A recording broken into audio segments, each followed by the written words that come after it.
திமுகவை தொடங்கினார். அந்த கட்சி மண்ணோடு மண்ணாக மக்கிவிட்டது.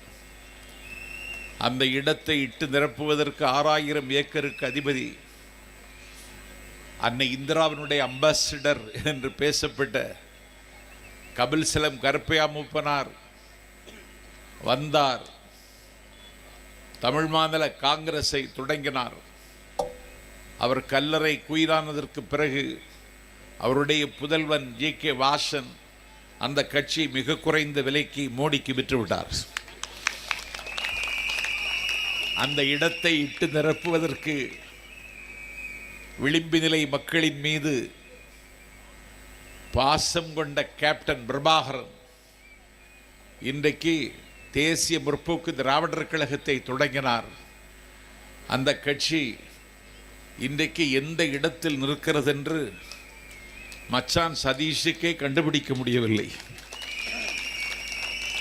அந்த இடத்தை இட்டு நிரப்புவதற்குத்தான் உலகநாயகன் கமலஹாசன், என்னுடைய தமிழ் சினிமாவிற்கு ஒரு நாள் உலக அங்கீகாரம் கிடைக்குமானால் அதை வாங்கித் தருகிற போகிறவன் கமலஹாசன் என்று நான் நம்பியிருந்தேன்.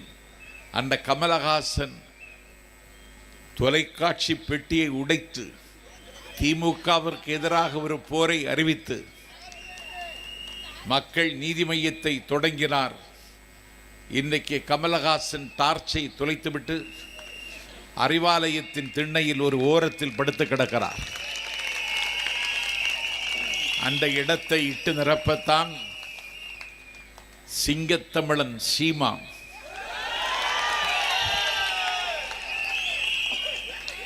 தமிழ் தேசியத்தின் தன்னிகரில்லாத தலைவன் பிடல் காஸ்ட்ரோ, சேகுவாரா, ஹோசிமின் போன்ற நிகரற்ற வீரர்களை விடவும் நிகரற்ற வீரன் என்று தமிழர்கள் கொண்டாடுகிற எங்கள் தம் பேரை சொல்லி பிழைப்பு நடத்திய ஒரு ஈனப்பயல்,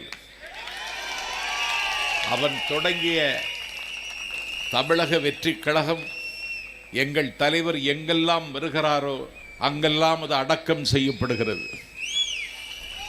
எல்லா கட்சிகளும் தோற்ற பிறகு, தொலைந்ததற்கு பிறகு அரசியல் மாற்றமும் ஆட்சி மாற்றமும் சாத்தியம் இல்லையா என்று தமிழ்நாட்டு மக்கள் கவலையோடு காத்திருந்த பொழுது உங்கள் கவலைக்கு மருந்தாகிறேன், விருந்தாகிறேன், இதோ தமிழக வெற்றி கழகத்தை தொடங்குகிறேன் என்று எங்கள் தலைவர் தமிழக வெற்றி கழகத்தை தொடங்கி ஆண்டுகள் 2 முடிந்து விட்டது. நேற்றைக்கு தமிழக வெற்றி கழகம் குருஷேத்திரத்திற்கு அணியமாகிவிட்டது. நடைபெறுகிற குருஷேத்திரத்தில் ஆயுதத்தை கீழே போடாத அர்ஜுனனாக எங்கள் தலைவர் களத்தில் நிற்கப் போகிறார்.